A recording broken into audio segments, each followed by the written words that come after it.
Back in my early 20s, I planned a weekend podcast retreat with my co-host Alex in a secluded log cabin, hoping to capture the perfect spooky atmosphere for our episode on urban legends.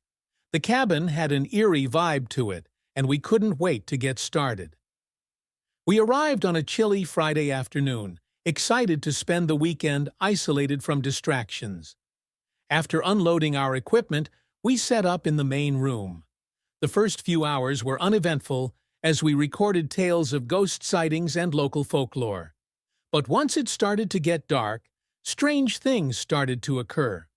While editing one segment, I distinctly heard footsteps pacing outside, even though we were the only ones on the property.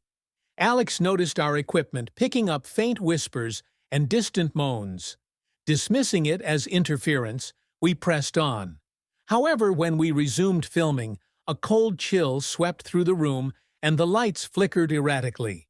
Next thing we know, a framed painting that was hanging on the wall went flying across the room, right at my head. Panicking, we decided to wrap up the session early.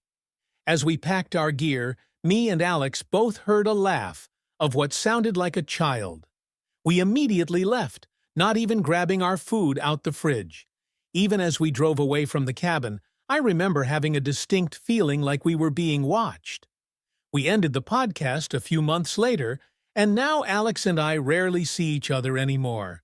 But when we do, we never talk about that time in the cabin.